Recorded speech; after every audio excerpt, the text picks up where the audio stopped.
Hey,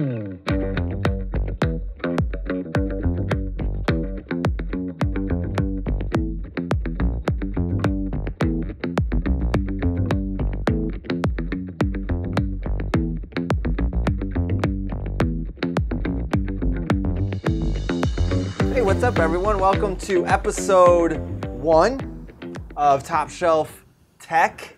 I'm Mike Schreiber, your host with the least, the most is overused. But we got Ron Bailey with us, founder, CEO of Digital Network Assets.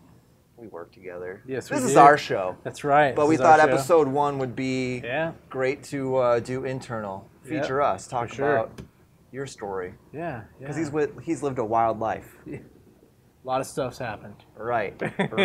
And to give you guys the background of what Top Shelf Tech really is here we are in a top shelf place. This is the Walton Street Lounge, part of the Walton Street Kitchen, an amazing restaurant. And you kind of see around us, we have some amazing whiskeys, rums, amazing spirits for you to try, all really top shelf. And the food upstairs in the kitchen, amazing, matches it. So I like it. Yeah, we're stuffed. Ron's Hey, my favorite spot is next to that, where they open those windows. Yes. Up top, I like that. Get the that balcony. Well, you're not down on the ground catching street noise and traffic. Right. You're up one level, catching breeze. Okay, it's nice. It's important to you. Yeah, breeze is nice. Yeah. And be able to have conversation while viewing the beautiful Gold Coast of Chicago. Nice. And you're not from Chicago? No, I'm not. I'm from Texas. He's from Texas, so get ready for him talking about how things are just so much better and bigger and all that kind of stuff. I mean, it is that way. Right. So we're going to be talking about kind of everything and anything around technology. Ron's got a pretty big history in the technology industries, from managed services to, you've done everything. Data center services. You've been like data the center guy. Build. Data center build. You've been the guy where you're sitting on a cold floor at 4 a.m. I have. fixing stuff to running 40-plus employee company. That's a strange part of me that likes it. There's a lot of strange parts of you.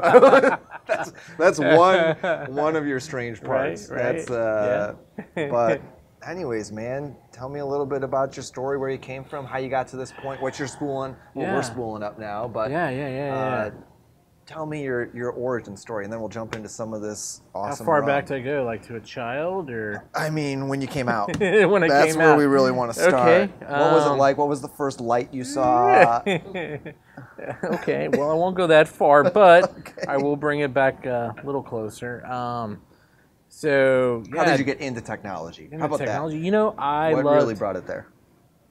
So I loved technology. Just as a child, actually, I loved electricity. I loved electric motors. I like to play with winding electric motors, and I would take my toys apart. I would take my electronics apart and figure them out and put them back together. And that's probably where it all started for me. And there was something in me that wanted to be that person. And like the person that made it all?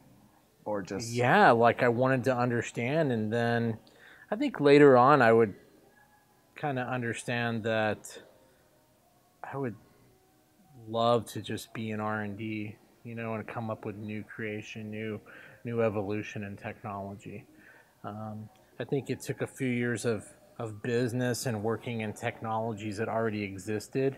And then at some point in time, I would say, wow, I want to branch off.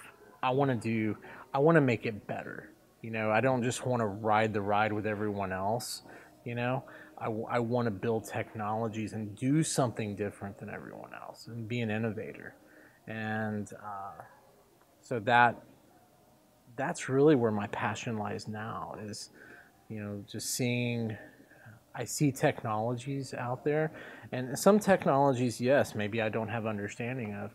Some technologies I have great understanding of, and I see how they can be perfected, or at least made become a better technology and more efficient, you know. So when you say, to be specific, Yeah. when we say technology, because I mean technically Right. a wheel was technology at some point. Right. And even now, like there's people who think technology, they think of like social networks, and there's just some cell phones. There's so many different pieces that you can look at in technology. What is it? What is it that you're about now? Yeah. That's because you've been in So, like IT, and even people hear that, they think of the guy that, you know, yells at them to move from their computer. Like that Right. move. Yeah, right, That guy right. from your computer when you did something wrong. Yeah, definitely. So what is it more specifically to kind of to drill into it? I have a great passion for many different types of technology, and I'm learning about new things right now that do not pertain to what the company Digital Network Assets is taking part in right now. But I have a great passion for that too. The passion is, first of all, it's about networks, okay? It's about fast networks, clean networks, pure networking, pure fiber optic networking. And to actually create something for our clientele, you know, that doesn't go down. And I mean, you know, how many people do you know? Like, you know, you talk to a friend on the phone, I'm like, hey, what are you doing right now? Oh, I'm driving home. Wow, did you leave work early today? You know, and they're just like, well, yeah, I did. Actually, I had to leave work early today. Why? Well, our IT went down. Oh, IT went down? What do you mean IT went down? Something with the network. The internet went down, and now we can't access anything, so everybody went home. Okay. So that was the genesis of this concept. Yeah, definitely. Of fixing it. And there's some technologies that do exist, and what our company is doing is we're taking those. They're a data center style technology, and we're taking it and we're bringing it to the masses in a global setting. You know, the technologies that DNA is offering. Explain DNA. data center technologies? Yeah. Because I mean, I think of data center, I think of like the Matrix. Yeah, definitely. So when I say data center technologies, I'm talking data center connectivity. Okay. So data center connectivity, pure data center connectivity, and not everyone takes part in this type of technology. Not every organization in the world takes part in a pure data center connectivity option. Okay. We take a product, and we're able to offer a fiber optic connectivity that has a 100% uptime, 100% redundancy plan. Basically, we are taking the disaster recovery idea out of an organization's mind when it comes to their internet and their network connectivity. They know they can erase that chapter from their disaster recovery plan because we've already engineered it, we've already thought about it, we've already put it all together, we've already made the investment. And when we hand them their handoff, their internet connectivity, and we say, here it is at the end of this cable, we've already engineered and designed that plan for them. And that's what Digital Network Assets does. Right. Now, there's a lot of secret sauce in that plan and how that works. And so I have to kind of step back from how much I talk about in that plan. But I'm going to tell you what really excites me. About, You're about to that's learn cool. Some serious secrets of Ronald Bailey of what really excites him. Yeah, that is cool. I mean, when I say, when I tell an organization that is a SOX compliant organization that must have disaster recovery plans, an organization that that must follow HIPAA regulation, that you don't have to worry about this in your disaster recovery plan. It's not just about that handoff, but how we do it is with thinking networks that think for themselves. We're talking an artificial intelligence idea. Okay, this is the idea of networks that make decisions. So you're the guy that they send Terminator back to keep alive because you're building Skynet. Maybe something like that.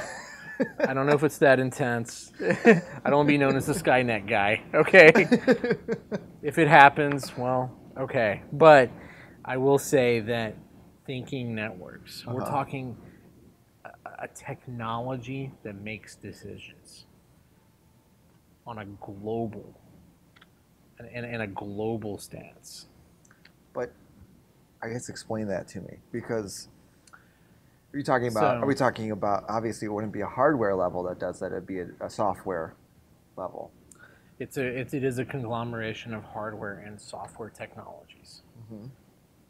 Hardware reporting the software, and hardware actually interfacing software and looking at past experiences and understanding past experiences. What happened on that day 2 months ago, and what was a connectivity breakdown? What decision did it make at that time? Right. And how did it load balance the entire global network that it is a part of? Because the DNA network is a private network, and it is a private network that our clientele subscribe to offer them a 100% guaranteed uptime internet experience. So never down. Never down. And you're doing it, well, I mean, obviously I know. You're also doing this on point-to-point services. Yes. Which is like direct connectivity. With our Fusion product. Cool. Yes. That's pretty cool. So this is what you're doing now. Yes. And this is what you're super excited about now. Super excited. And you had a long road of technology industry seeing essentially what always became the problem. Yeah. You know, weakest link, Yeah. typically was the connectivity. So you found a solution. Yes. And you made it. Yes. And now you're doing it. It's here. Now, after talking about all of that technology and artificial intelligence, after I think you only had one whiskey, I think you should try some of this rum and talk to me about it. Yeah. So, because I'm sitting here, I haven't had anything and my eyes are glazed over because you're talking about something really intense. But Walton Street Lounge, as with the name of the show, Top Shelf Tech, they've got a lot of top shelf stuff here.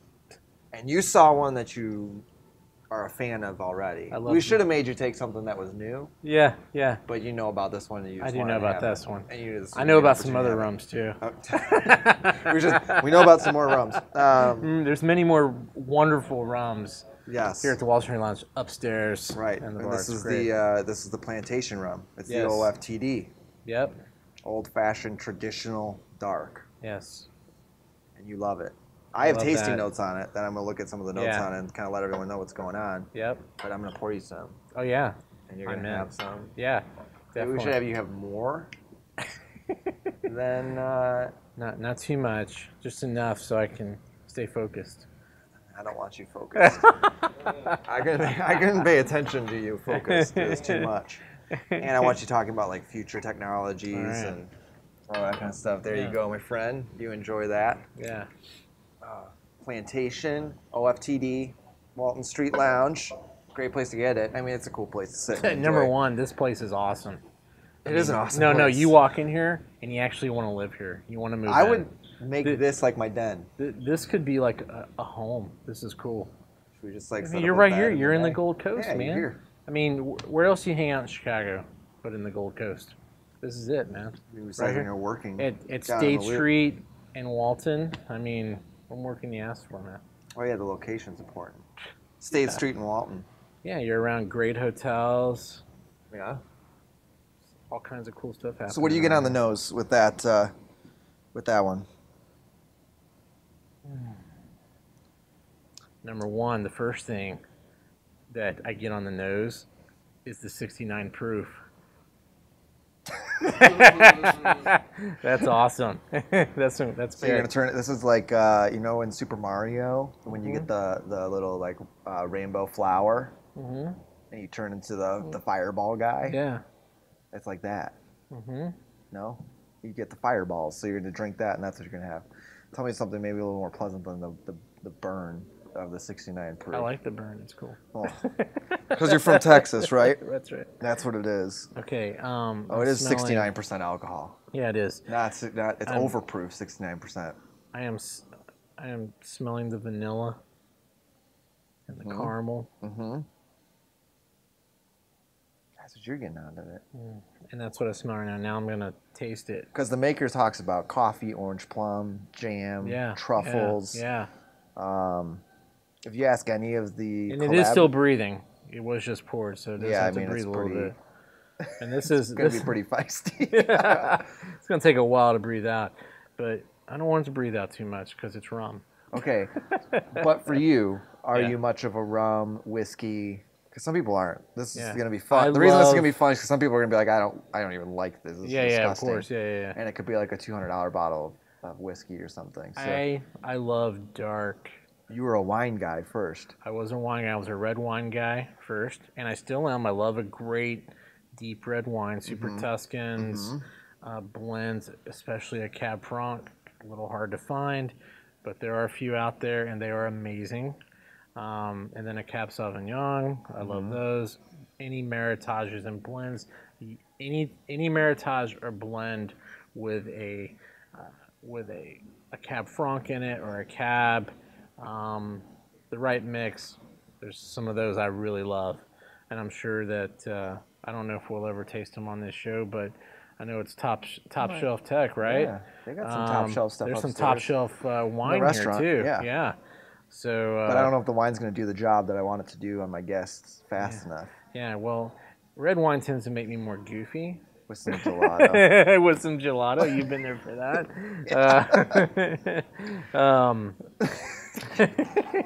Good times. Yeah, good times. Good times. Maybe a different show. We'll talk about that. Right. Or I'll have you do that. All right, well, you're tasting it. I'm going to give some of the maker's notes about it. They say that the OFTD, it officially stands for Old Fashioned Traditional Dark. But if you ask any of the 7 collaborators who were in the room when this blend was born, they'll tell you it really stands for something else that was exclaimed when the winning rum was tasted.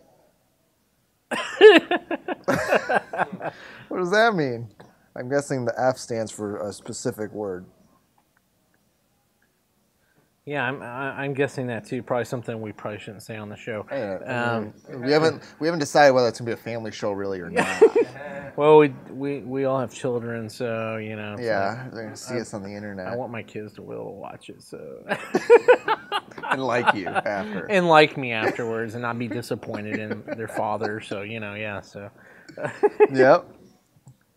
Oh man, it's great. Okay, so I'm tasting the chocolate and the plum that is spoken about in the notes. You get plum and coffee.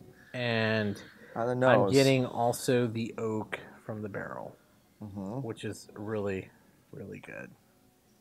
This is by far one of my favorite rums, and will be forever. Which is why you picked it. Yeah, they're talking about on the palate caramel cream, chocolate, vanilla. Yes. And then it continues. So is it a long finish? Yes, it's a long finish. It's wonderful. You have something like cinnamon. But raisins. It's smooth. It's smooth. Okay. It's smooth. It's not taking you for a ride. It's just taking you kind of low rider. It's clean, and then it's giving me this. You know, some whiskeys, rums, they kind of just boom. They just take you somewhere, right? It's like a jack. No. This is like that, and then it comes back down and finishes off. Nice and easy. And then the next sip happens, and you get to do that all over again. So you again. could say it's a little dangerous because if it's going to be that smooth and that easy at 69% alcohol, you're going to have a good time. It's a great evening. Hey, that's what this is all about. Hey, stuff happens when you party with Plantation. This is after work. This is Friday after work. Yeah, talking about tech. Oh wait, it doesn't have to be Friday. It could be any night during the week after work, right? Yeah. Unless you got work the next day. Yeah, you work out in the morning, have a good protein shake, and move on and get to the office, man. Ron, you're a rare breed. Well, they're saying finished with cinnamon, raisins, nutmeg, oak, molasses. You have the oak, you talked about that, and then some smoky accents with the result of a long, lingering dark chocolate, clove, and caramel. So if you're going to try this stuff, you're going to want to try it in an environment that suits it.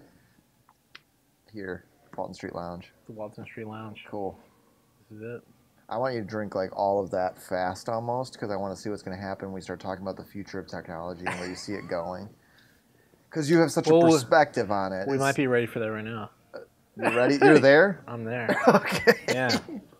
Look at that camera and tell them you're there. Right. This one? Yeah, look at that one right there. I'm there. Okay, he's there. I believe him. All right, tell me about it.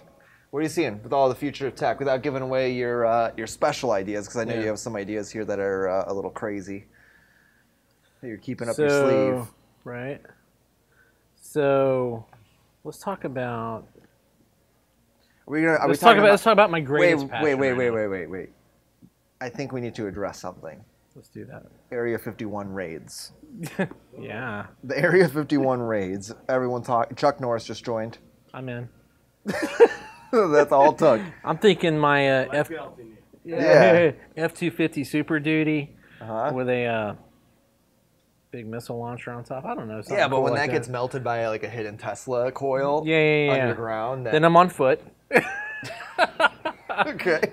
I'm pretty evasive, you know. I can be a little wild. Like John Wick evasive, or yeah. I don't know, more of a brute force 7 mag type. Like of guy, Juggernaut from X-Men. Yeah, man, just kind of blast on through. And, you get to show I'm the Juggernaut. Yeah, yeah. Yeah. I don't know. Maybe the weak that are falling in front of me, I use them as shields. You know. Finally make my way. What technology are you gonna find there? This is some open-minded talk, man. This is very open-minded talk, man. Yeah, technology that people don't want to talk about. I mean, there is the there is the theory that maybe there's nothing there. Yeah, I think that theory's wrong. Well, unless they moved it out tonight. I mean, then then they're right. Yeah, they're watching this. They're watching this episode. Like, we don't want that guy coming. That's right. That guy's coming. Well, with him and Chuck Norris and a few other things, John Wick was going to show up or something, you know. So yeah, that's a problem. The Area 59. Yes. Yeah, Area 59. The X-Files people. Yeah. Yeah, and there's a bunch of other guys there that we don't know about that you don't want to show up either, right? So I mean, the news is saying some serious stuff about it. Yeah. Here, let's look something up. What are they saying? Area 51 raid. That's funny. I searched Area 51. The first thing that came up was the Bob Lazar stuff. The Air Force is responding to the plans to storm Area 51 and see them aliens. Just know Chris has to have some listen a little bit, man. He's over there. Yeah. Like, oh, yeah, I'll have some. Good stuff. Get ready, brother. I mean, they're all planning it. Yeah. Area 51, feds warn UFO enthusiasts against storming. Yeah, I know. Because well, you got about 1.2 million people wanting to do it, and it's like that's a lot. They're at 1.3. Want to raid Area 51. Let's just say a third of them are outfitted to pull it off. And the reason is they use the other 2/3 as shields. And then have you seen the battle plans? Have you seen the battle plans? They send they pick certain groups of people that they're going to send up the front, and then it's always like the rest of us that sneak in safely. Yes. Yes. I'm pretty, I don't know how I feel about the groups they chose. I feel like I'm part of the sacrifice group. And then some of them, I'm like, wait a minute.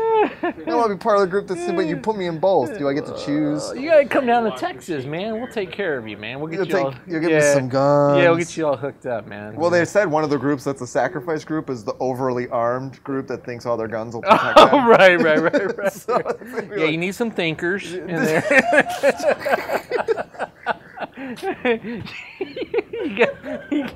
you got some guy in there. Yeah, we're gonna take them down. Yeah, it's like, got a pitchfork and a shovel. You know.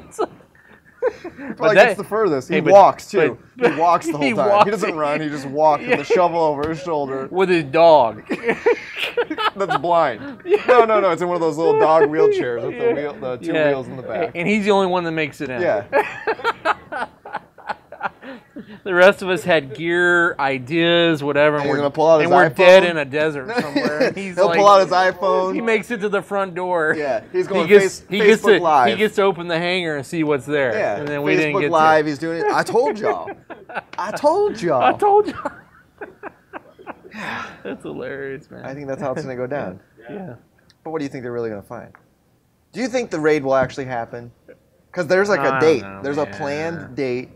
Well, the problem there's is miles of checkpoints before you even get to the facility. problem is they probably shouldn't have thrown that. Well, maybe the date is a decoy date, and they're planning something else before or after. So you actually think that like whoever's in charge of Area 51, if it's public or private or both, you think they don't have some people in those groups that are like just that's an idea too. Yeah. And they just figure it out. Yeah. Or maybe that's the fake group. There's a whole other group that we don't know about that we don't even get to join. The thinkers. The thinkers. They were the thinkers. Sometimes I hate conspiracies. We weren't. Damn. A lot of ideas going on, you know? Yeah. You still haven't told me what they're going to find. Dinosaur bones. Dinosaur bones. Sweet tech. Sweet tech. Yeah. Stuff we want to put our hands into, man. Yeah. If you can. Yeah. Or at least get around it, check it out, you know. Anti-gravity reactors. Yeah, learn, man. You know? Don't be scared. Learn. You know? Well, that was a thing. That was that Bob Lazar interview. He talks about like if what he was talking about was real. We have really no idea. Right. But I think the guy's legit, but okay. Maybe we'll see. He didn't seem like he had a reason to lie, and some of the stuff came true. But I think what was interesting was his analogy for it. It's like if we took a nuclear reactor today and dropped it off in like the Victorian age and told a bunch of the scientists there to like figure it out, figure out what's going on. Like, well, they probably start to take it apart. Well, the second they got like the shielding off of it, they'd all die of radiation, like immediately. And anyone that came in that room to check on him would die immediately. So if that stuff exists and it's there, like, I have no idea what... Okay. So let's say it's there. Okay? Okay. Let's What's say it's there? there. Say it's there. You say it's what? Sweet technology. Like what? I mean... Specifics. Anti-gravitational flight technology that utilizes zero fuel that you can travel across the universe. Wormhole portal technology. Okay, I'm just throwing a couple things out for you, okay? If it's there, why be scared? Don't be scared of it. Even if it was offered to us by whoever else, okay? The same people who built the pyramids. Yeah. Well, why not embrace it, man? Right. Okay. Be happy that it was gifted to you. And utilize it. And everybody be okay with it. It's like, and the idea of this type of technology existing and where it came from frightens people. Well, I think the play there actually is whoever controls that technology. We're very territorial as human beings. So whoever controls that technology, whatever country, really kind of controls everything. Or that world. Right, that world. They control everything on that planet. Yeah, so if you have something that's so superior, either from a weapons or maneuverability or whatever. Us as a community, and when I say a community, the planet. Okay. The planet Earth. That's our community. Okay. Should be ready to embrace new ideas. That the new ideas and new technologies that make our lives better, that make our daily living a better place, And there are so many people that are frightened, of course, of that. They're okay with like when we're going in like steps that we have. Yeah. Like the steps that we've developed certain items. Because we're always innovating. We're always making things better. We're always trying to, improve on the technologies that we have. But I think because it's in this, even though it is seemingly exponential, it's still like it's the right timeline almost. You know, like it makes sense to people, so they're not as necessarily afraid of it. The only thing that people have come up with that they're kind of afraid of is AI. Yeah. Is our own created AI. That's the only thing. But we need some tech that thinks. But we have to be able to have the fail-safe. I just want C-3PO Yeah. and R2-D2. That's all I Right. want. I want a little Yeah, R2-D2, a little definitely. robot trash can. A coming moving around. trash can guy that picks up your trash for you? No, but I have that already. Yeah, that's I have true. a robot vacuum. You do have the robot vac, yeah. But like a thing that like gets you out of trouble situations. Yeah, yeah. Like when you've had too much plantation, he comes and Yeah. drags you out of wherever you're at. Comes and picks you up Yeah. from the Walton Lounge if it happened there. I mean, you know, it's like it could happen there. Yeah. You know, and you would have a good time doing You it. have C-3PO throw you over your shoulder and take you out. You'd look pretty cool. Yeah. That's the only way to look cool Yeah. leaving in that state. Oh yeah, no, chicks would come from everywhere going, "Oh, can I get your number or whatever?" You know, they'd like that. Yeah. But they were talking to C-3PO. Yeah, they were talking to C-3PO, not me. That's okay. I'm cool with that too. As long as they like my Android. Not my phone, but my Android that carried me out of the Walton Lounge. New little baby. All right. Yeah. Okay, so Area 51's got stuff. That's what you're saying. I mean, that's my I mean, idea. why wouldn't it? Yeah, why If wouldn't they're it? keeping it so Too locked much up. has been said. It's too in many, Nevada, right? Too many people came Wait, it's in out. Nevada? Hey, all those. Where is it?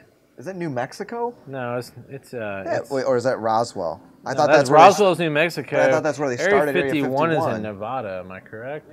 Yeah, right. Okay. there Hold you go. on. Yeah. You ride by them checkpoints. Yeah. It's crazy checkpoints. Oh yeah, man. Yeah, you got miles and miles of checkpoints to get And then through. you got like fences with razor barbed wire all over them. And I think going guys- through a chain link fence with barbed wire is not that difficult. Yeah, that's true. A heavy enough truck going fast enough is going to go right My through that. F-250 Super Duty. Yeah, it's going to man. go right through that.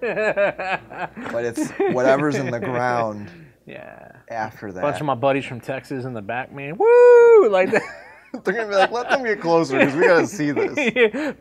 Blow through the fence, man. You know, it's like. Dude, I'm searching where is Area 51. I have area typed in, and the first thing is 52. Oh yeah. Yeah, man. That's. Oh, interesting. what? The scale. How come Google hasn't taken that off? Well, you know, because. So no Area 51 on there. No, it said it just the first search as I'm searching where is area, because I'm trying to see where it is. Where is Area 51? But I wrote where is area and it says 52. So is that just a bunch of people that don't know the actual number, and that's what's trending on Google right now, or That is not the trend, man. That's the search engine. government being, denied its existence? uh, The government denied its existence for years until the release of declassified Central and CIA reports in 2013. That's how recent it's been since they released the Wow, I don't existence know, of man. Area I 51. hadn't even looked at that. Wow, that's They interesting. referred to the site by several names, including Nevada Test and Training Range, Watertown, and Dreamland. Well, that just sounds like My question is, how deep is it? the facility. How deep is it? That's a good question. That's a good question. I suppose it's like 50-something. It's in the stories Nevada or desert something near like that. Groom Lake, a dry lake bed located about 120 miles north of Las Vegas. They would put a place like Las Vegas, or a place like Area 51 next to Las Vegas.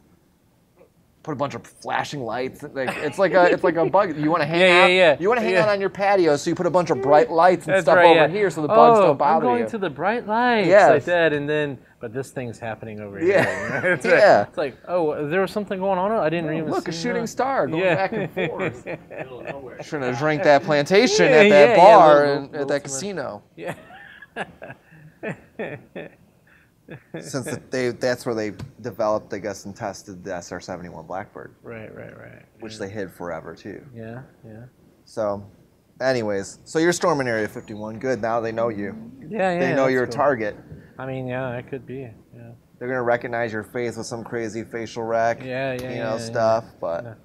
Be cool, man. It's gotta be able to see through the windshield of my F-250 Super Duty, man. yeah, until they All blast jacked that. up. You guys, come on through. Oh yeah, you can come through. we're in an open place right now. Yeah. And people think because of the cameras and the lights. And Oh stuff, yeah, definitely. But, Yeah. Yeah. Please just be very careful of the cord. I don't want to get tripped up on that. Yeah, don't trip on the cord there.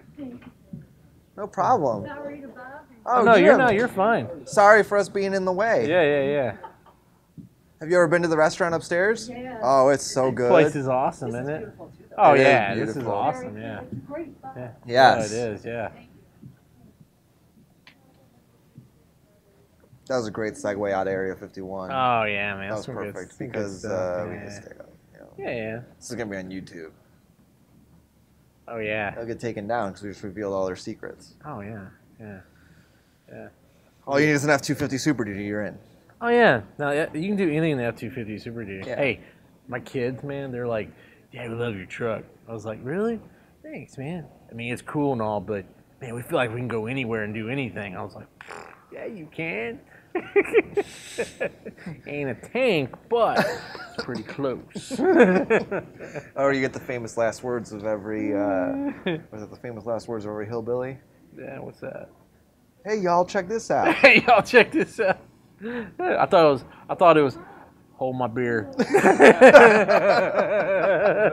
Hey, hold my beer. Hold my beer. Hold my beer. Before we jump into some of this crazy technology you're talking about, because I want you to get a little more work done on that rum, I do want to hear about what you do or have done in your free time. You have a little less free time now, thank God. Yeah. Because what you were doing in your free time, you're a little bit of an adrenaline junkie. I do like some adrenaline. It's nice. Right. It's But great. like when people hear adrenaline junkie, they're like, oh yeah, you know, he drives a fast car. You did. Yeah. Done You had that. a car that did yeah. 200 miles an hour Done that. plus. Yeah. Made 206, man. 206 and a quarter mile. Yeah. That's pretty bad. To the And a bone. BMW M3. Yeah. You were A showing, lot of wrench turning on that. you were baby. showing those Lamborghinis. Yeah. You're making some I guys heard a mad. Ferrari. He didn't like it. Yeah. I think Ferraris are more built as like, I mean, they're fat, They're obviously, sweet rides, super, man. but they're Guy had a awesome 450 looking. Italia. It was beautiful, man. Yeah. He was really upset though. Because he spent He got smoked by. hundreds of thousands of dollars that He got smoked by an inline six with liquid cooled twin turbos on it. So you know, he didn't like the way that. felt. Plain Jane too, right? Yeah, I don't know what he had going on, but he sure talked a lot before it happened. He's the one that asked. I said okay. I was willing to lose. It was cool.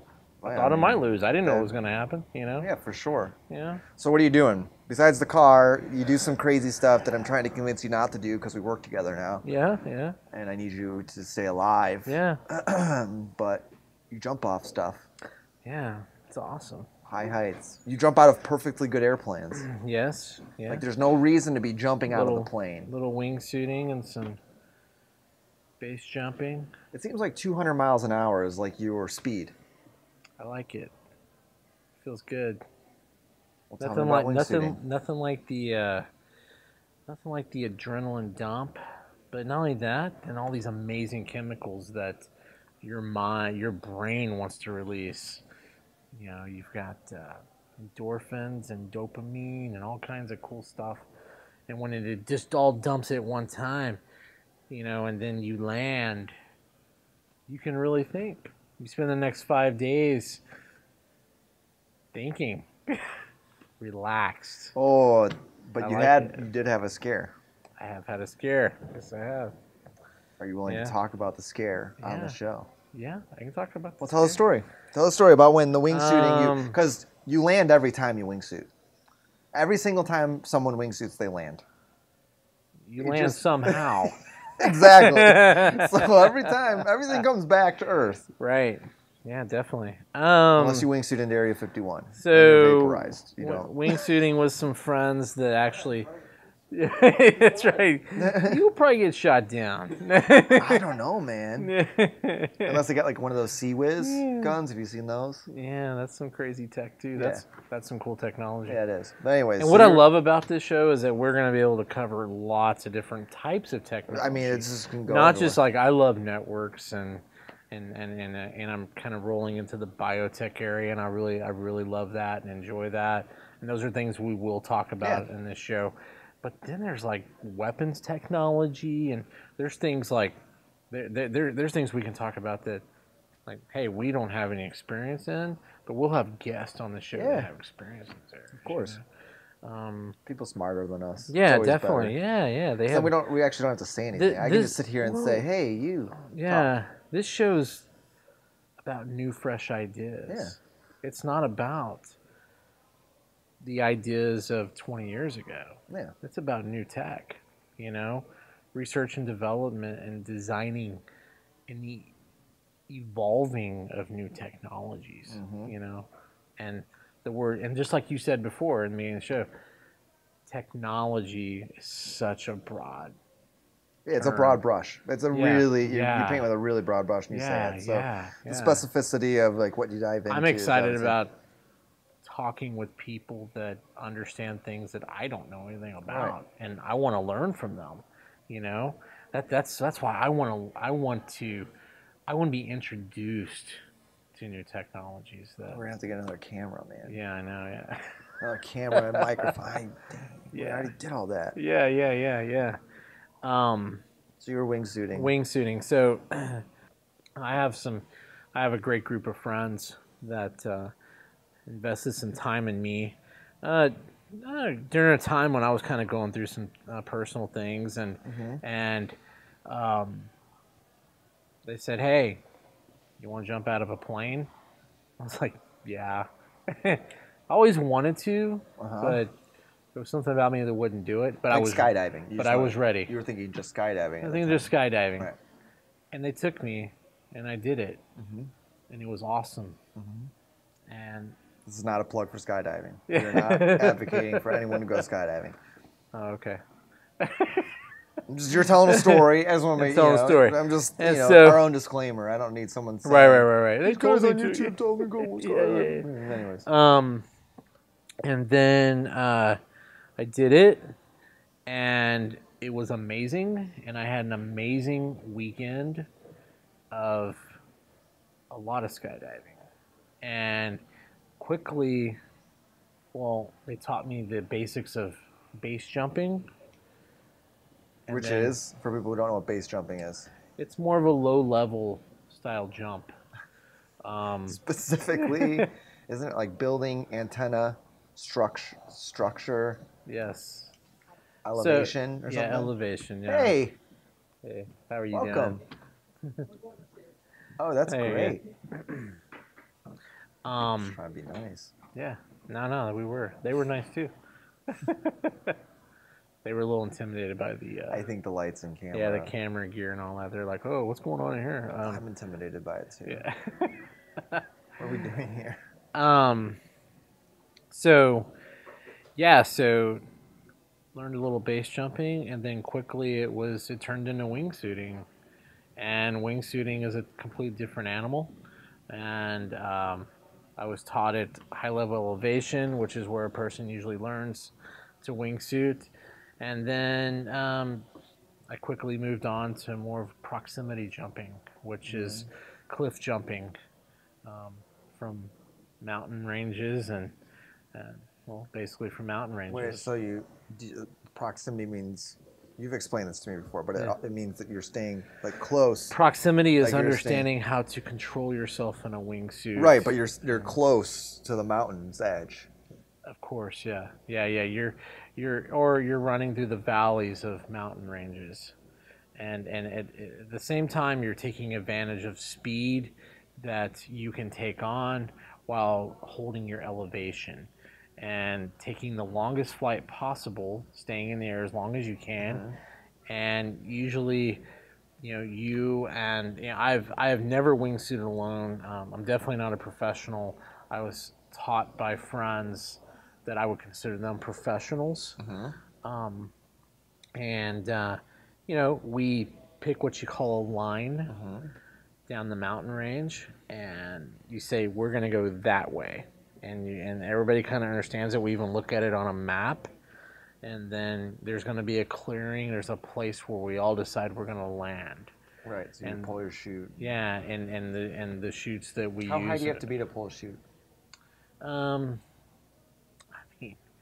I've seen somebody pull a chute at 400 feet. See, that seems really high to me. 300 feet, I mean, you're pushing it. But it depends on the person and their comfort levels. Right. You know?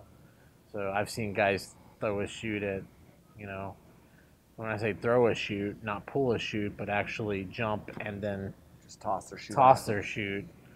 You know, at 150 feet. You know, now, you know, what kind of landing are you going to have at that point? You know, well, that's all up to you. Right. Because I think today, in today's day and age of adrenaline-based sports, it's really up to the person. Right. You know, and it's up to where their comfort levels are, their skill level, and you know, some people aren't afraid of hurting themselves, and others are. Some people have to be at work on Monday, right? So you have to decide. Right. You know. So tell me your story. You got into it. You were doing all this stuff. You're jumping with your friends. You're doing proximity. Yeah. So doing. Actually, this was a jump from an airplane, and you know, we jumped at 10,000 feet. It was a high-speed jump. Okay. We were high-speed wingsuiting, and now my friends that I was with, two other friends, they're much more experienced than me, and I'm trying to catch up to them. And they're telling me over the radio, because we have radios in our helmets, and we're communicating. And they said, "Hey, man, just don't worry about catching up to us. You know, we kind of took off. You know." I'm like, "No, I'll catch you. And well, I decided to catch up to them, and in the process of me catching up to them, I'm now traveling at probably about 200 miles per hour or so, and and then altimeter's beeping at me, and because you set your limits on your altimeter, and I lose complete control, and I'm just like flipping through the air. I've lost it, and I can hear them over the radio. They're telling me, pull the chute, you know, and so I'm trying to recover, and I can't get wind back into my wings. So I pull chute, and my primary chute gets completely tangled up because I'm flipping. Like around you? Yeah, it just gets tangled up all over the place. It's a mess, and so I'm all kind of wrapped in it a little bit. So I pull what you would call your 3-ring release, and it won't release. So what's the three-ring release? Three-ring release system Releases the chute. Yeah, it releases like your the primary cords, chute, right? And then allows you, and then pull, and then depending on the system that you're using, right? It so it's the ditching system I was chute. it's ditching the chute. Okay. And then, I mean, as you're falling to the ground, I mean, so pretty much you're still in a free fall. But you're slowing down because you are dragging a chute that is not deployed properly. Right. So it is kind of slowing you down a little bit. Right. So that's what you call a cutaway. And so you have it is smart to carry some sort of knife or blade with you that fits in your fingers. And so now you're like cutting leads, to your chute. And then it's gone. How many leads did you have to cut through? 3. How many are there total? There's 3. Oh. Yeah, depending on the system that you're using. Yeah. Okay. Yeah. So you had to cut through all of them. 3 to 4. And when you cut them, the chute unraveled and so left now you're cutting. But are you still, after you cut it away, are you still kind of tumbling, or did you center out? No, with the chute? now you're dragging the chute, so it stopped the tumble. Yeah, okay. But you're still falling. Right. And so now you're cutting, and then you cut it, it lets go, and then you can pull your secondary chute. And that one worked. Yes. Do you know how high you were when the second chute deployed? I think I was probably around. I mean, it was getting close. I was probably around 300 feet. So last or minute. less, yeah. It was like the second you felt the one chute go away, you were like you pulled the second chute. Yes. Oh yeah. Immediately. Yeah. Yeah, because if you manually pull it while the other one is there, it's going to get tangled up too. Yeah. Yeah. Right. But just because you thought I'm pretty close to the Earth right now, I should probably pull the second shoot. Right. Yeah. Like it's not just blue in my vision anymore. Definitely.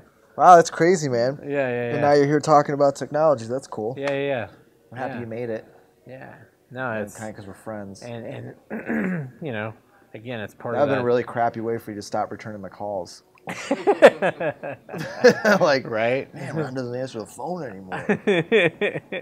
Yeah, didn't cut away his shoot fast enough. Right? Yeah. You know this is about Ron. Since then I've tried to be a little more careful now about what I'm doing. That's good. Got a lot of cool things going on. Yeah. Got to, So tell me about this future tech you're excited about then. There's a lot of future techs I'm excited about, but I think right now what DNA is involved in, I'm really excited about fiber optic light separation, which is new data technology that there's a lot of organizations, a lot of people out there researching it right now, but there's a lot of physics, and I don't want to give away too much of the secret sauce behind the ideas and some of the things that we're working on as an organization. Right. It's about separating light. White light is impure, and this is straight physics. This is something that you can pick up in 8th grade physical science. You look at the colors of a rainbow. You can separate fiber optic light into these different color schemes and then capture it with different ways, different technologies to capture that light and then redistribute that data out. Now, what you get from something like this, from this idea and this theory, is you get the pure light, the light you can't see.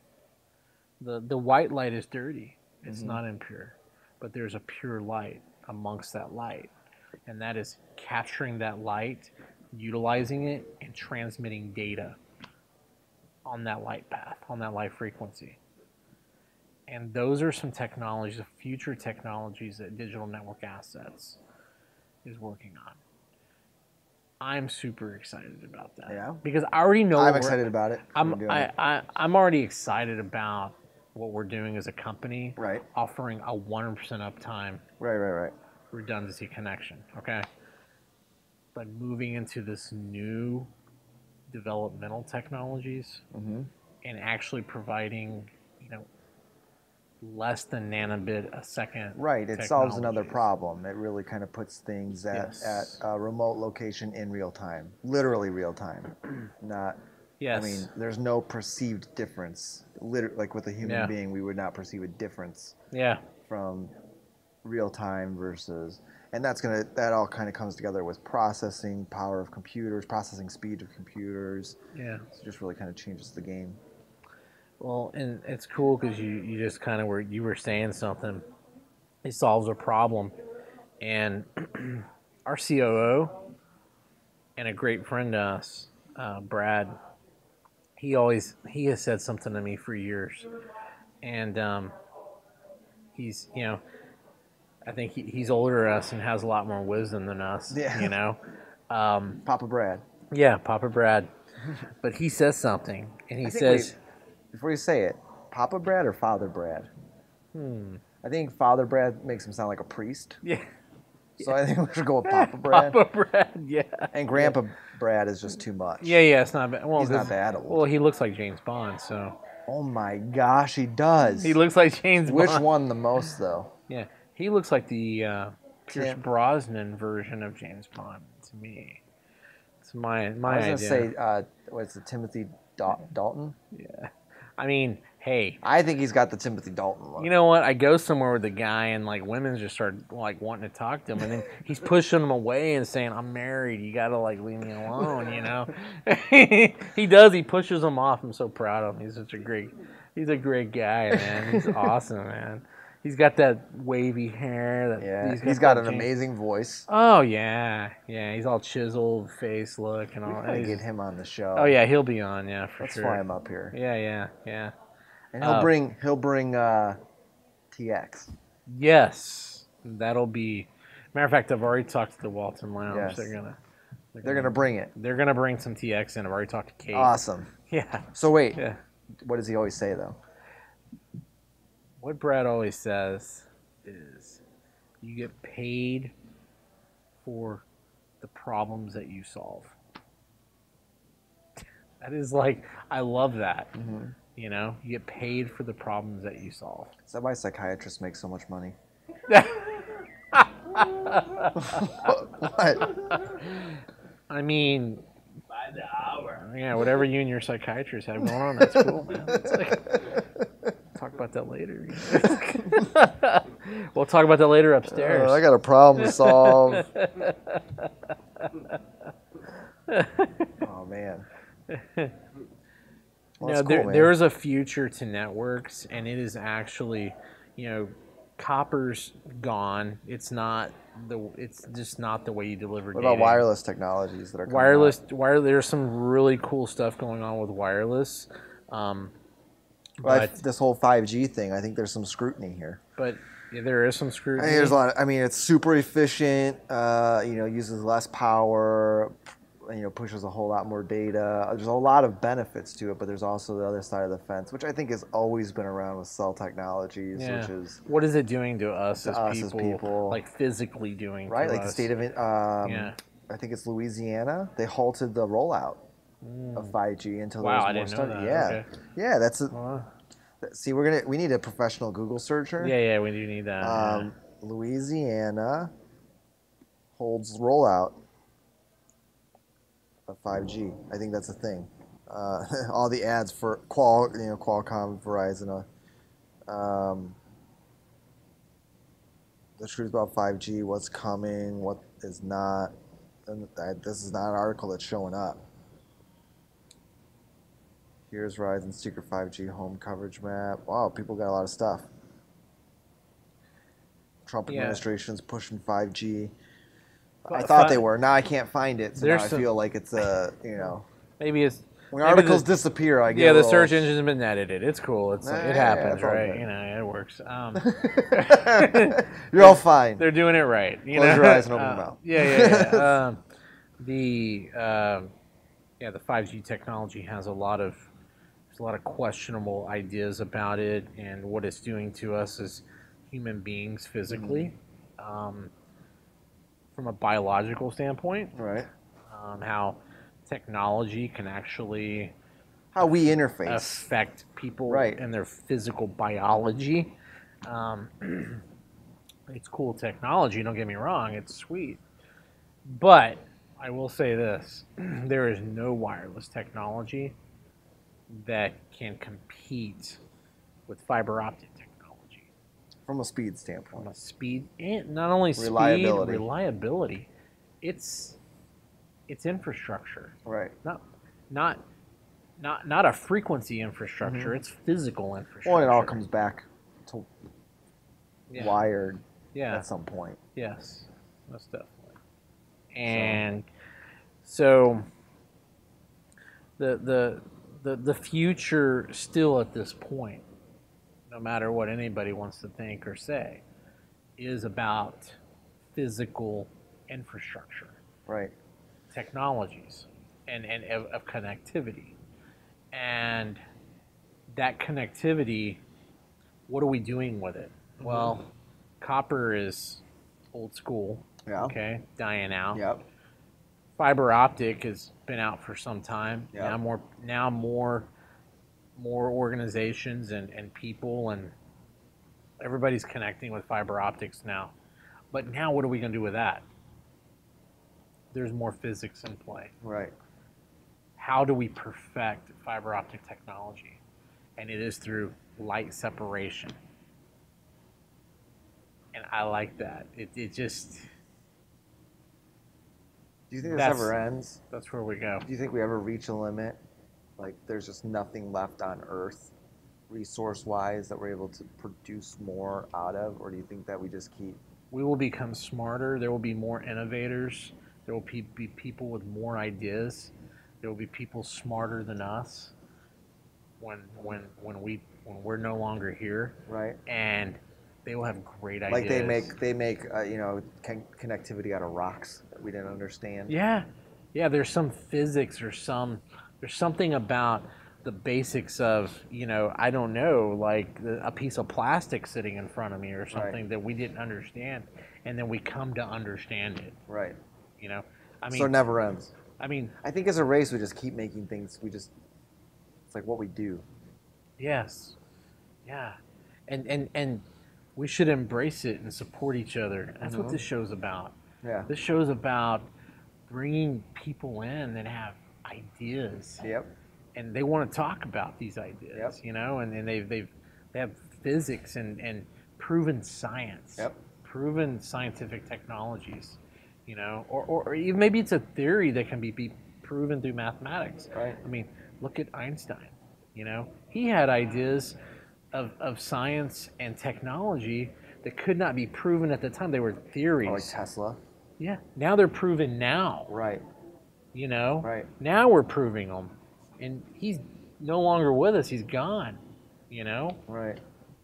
It's the same idea, It's the same. It's the same thing that's been happening in history for years. Right. Yeah. Right. Yeah. It's crazy, man. How's that rum treating you? This is good stuff, man. That apple juice. Yeah. Apple juice. Let's breathe a little bit. Is it still doing the same? Taste-wise? It's so good, man. Better. It's so good. Yeah. It's cool, man. This is fun. Yeah, man, this is fun. Got anything else you want to talk about? I think we could wrap up episode 1. I feel good about it. Yeah, we could. We could wrap it up. We're gonna have to come up. Yeah, go get some food. Cool. That was cool. Thanks, guys. Yeah. Episode 1. Top Shelf Tech. Yeah. Walton Street Lounge. Yeah. Thanks for joining us. Yeah. We'll see you next time. Thank you. We'll bring out some more guests. Cheers. Cheers. Yeah. It's a wrap. All right. Cool. I liked it. Yeah. I had fun.